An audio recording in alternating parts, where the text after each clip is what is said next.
ఈరోజు మన యొక్క వాక్య ధ్యాన తలంపు కన్నీటి నుంచి కనువిప్పు. ప్రభువు వారు సిలువ మీద మరణించిన తర్వాత ఎవరి మట్టుకు వారు వెళ్ళిపోయారు.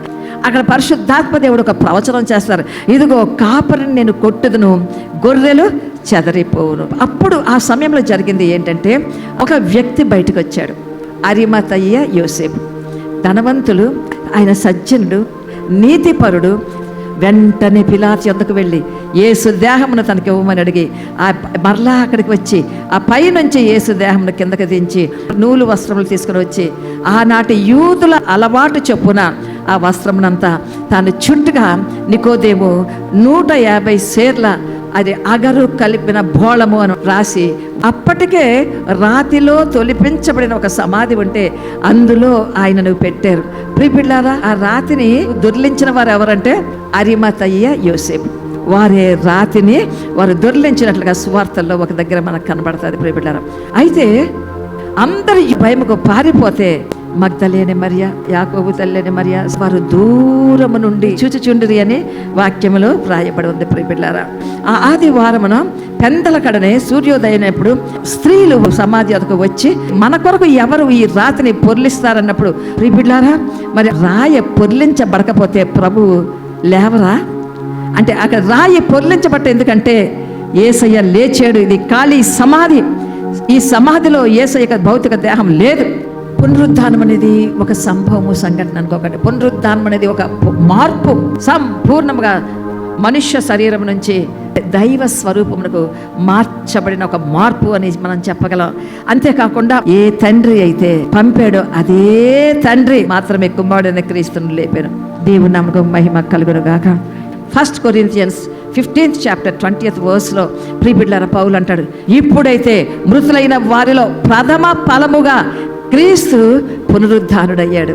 తర్వాత మనం అందరం మన వంతు ప్రకారం తిరిగి లేస్తాం. ప్రియబిడ్డలారా, మగ్దలేని మరి అక్కడికి వచ్చినప్పటికే ఎప్పుడైతే రాయి పొర్లింపబడినదో మరి అక్కడ లోపలికి వెళ్ళినట్లుగా లేదు, కానీ అక్కడ చూచినప్పుడు ప్రభువును ఆమె కనుగొనలేదు. లోపల దేవదూతను మాత్రమే కనుగొన్నది. ప్రభువును కనుగొనపోయినట్టే ముందు తనకు శిష్యులు జ్ఞాపకం వచ్చారు. పరుగున వెళ్ళి అక్కడ అంటుంది, అయ్యా, యేసు ప్రభువు వారు సమాధిలో లేరు, ఎవరో ఆయన ఎత్తుకొని పోయారు. ఎవరో ఏంటో తెలియదంటే పేతురు యోహాన్లు పరుగున వచ్చారు. అక్కడికి వచ్చిన తర్వాత లోపలికి వెళ్ళారు. లోపలికి వెళ్ళినప్పుడు ప్రభువు దేహం ఉంచబడిన స్థలంలో ఆ యొక్క దేహం అంతటినీ చుట్టిన నూలు వస్త్రాలు ఉన్నవి. ప్రియబిడ్డలారా, పేతురు యోహాన్లు నో ఫర్దర్ ఇన్వెస్టిగేషన్.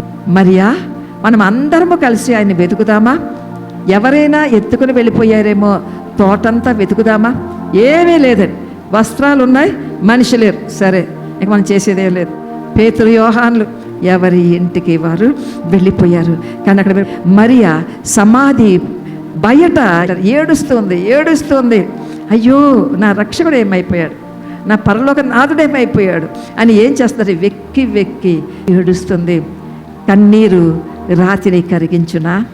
అది కరిగిస్తుందా లేదా? ఇప్పుడు మనం మగ్దలేని మరియ కన్నీటి ద్వారా ఆమె రుజువు చేసింది. ప్రియబిడ్డలారా, ఆ యొక్క యోబు 14వ అధ్యాయం 19వ వచనంలో ఒక మంచి మాట అంటాడు, నీరు రాతిని కరిగించునా. గలగల ప్రవహించే సెలయేరులో అనేక రాళ్ళు ఉంటాయి. ఎన్ని వందల సంవత్సరాలు ఆ నీరు ప్రవహించినా రాయి కొంచెం కూడా అది ఏమాత్రం తొణకదు, బెనకదు. ఒక నావికుడు అనుకున్నాడట, ఎంత నీరు లోపలికి వెళ్ళిందని ఒక సుత్తి తీసుకొని వచ్చి దాన్ని బ్రద్దలు కొట్టడం మొదలుపెట్టాడు. రాయే ముక్కలుగా పగిలింది, కానీ అందు లోపలికి వెళ్ళిన ఒక బిందువు ఆ యొక్క నీరు కూడా లేదు. ప్రియబిడ్డలారా, మగ్దలేని మరియ ఏడుస్తుంది, వంగి చూస్తుంది. నా ఏడుపైన చూచిన నా రక్షకుడు నాకు కనబడతాడా అని. మరి ఒక ప్రియమైన వ్యక్తిని పోగొట్టుకుంటే మనం ఎంత తల బాదుకొని రొమ్ము కొట్టుకొని ఏడుస్తామో అలాగ ఏడుస్తూ వంగి చూస్తుంది. నిలువుటంగి ధరించుకుని నడిచేవాడు కుడివైపున కూర్చుంటురా చూచి కలవరపడింది. 2 దేవదూతలు కనబడ్డారు. అది యేసు ప్రభువారు. ఆ దేహం ఉంచబడిన తల వైపు ఒక కెరూబు, కాళ్ళ వైపు ఒక కెరూబు.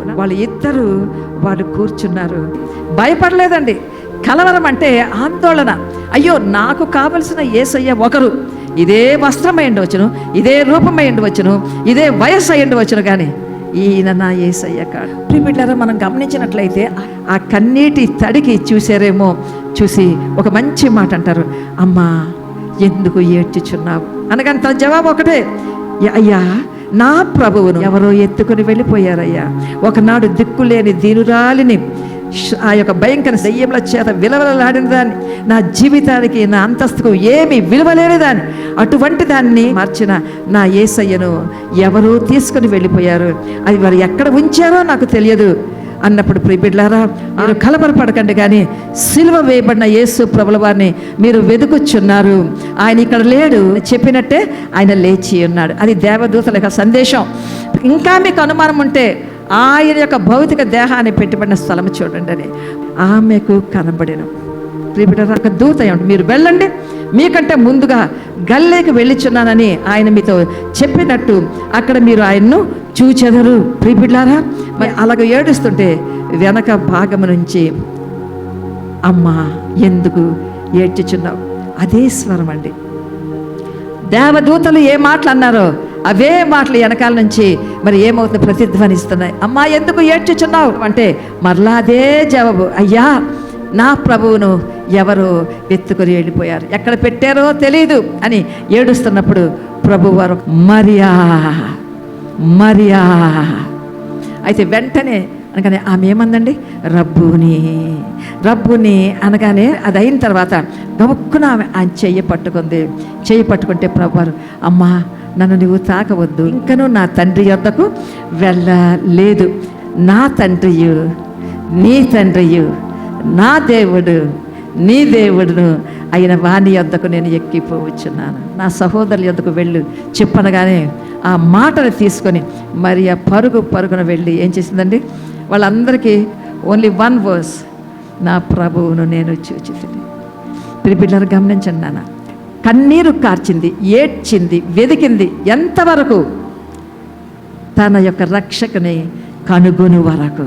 పరిశుద్ధాత్మ దేవుడు నాకు ఇచ్చిన ప్రత్యక్షత ఏంటంటే, ఆమె కన్నీటితో ఆ యొక్క రాతి నేలను తడుపుతుండగా పరిశుద్ధమైన అనుభవము ఆమెకు అనుగ్రహించబడినది. కన్నీరు కనువిప్పుకు దారి తీసింది. యేసయ్య పరుండి చోటు, తల వైపు ఒక కెరూబు, కాళ్ళ వైపు ఒక కెరూబు. ప్రభువును చూచుటే కాదు, నిబంధన మందసము మోషే ద్వారా ఎలాగో తయారు చేయించాడో ఆ నిబంధన మందసం ఎక్కడండి, ఇదిగో ప్రభు దేహము ఉన్న చోట చూడండి, అదే స్థలములో నిబంధన మందస రూపములో, అంటే తల వైపున ఒకరు, కాళ్ళ వైపున ఒకరు, 2 కెరూబులు ఉన్నాయి. అవి 2 కూడా నిబంధన మందసాన్ని తమ చేతులు చాచి అవి కవర్ చేస్తున్నాయి. ఈమె కన్నీరు ఆ రాతిని కరిగించి నిబంధన మందసము ఆమె కనుగొనుటకు కారణమైంది. అందరం హల్లి చెప్తాం. 2 ప్రభువును చూచుటియే కాక నిబంధన మందస ప్రత్యక్షత, 2 ఆ కన్నీటికి ఒక వెలగా ఇయ్యబడ్డాయి. కన్నీరు కటిక నేలను కరిగించింది. ప్రియబిడ్డలారా, ఆ కఠిన నేల వంటి శ్రమ శోధనలు నీకున్నాయి. పరిశుద్ధాత్మ దేవుడు తప్పక కఠిన నేలను కృప కలిగిన ఆ యొక్క మేలుగా నీకు మార్చగలరు ఆయన. ప్రియబిడ్డలారా, యేసయ్య మీకు దర్శనం ఇచ్చే వరకు కన్నీరు ప్రార్థన చేస్తున్నారా? కన్నీరు ఆగకుండా కారుతూ ఉందా? నీవు కనబడే వరకు నేను కన్నీరు కారుస్తాను, నీవు నా రక్షకుడిగా కనబడే వరకు, నేను ప్రభువును చూచాను అని నేను చెప్పగలిగే ఆత్మీయ శక్తిని ఇచ్చే వరకు కూడా నేను కన్నీరు కారుస్తూనే ఉంటాను. కన్నీరు కార్చాలి నాన్న. మీ కన్నీటి బాష్ప బిందువులతో ప్రభు యొక్క పాదాలు కడగండి. మరియవలే. దేవుని నామమునకు మహిమ కలుగును గాక. ఆమేన్.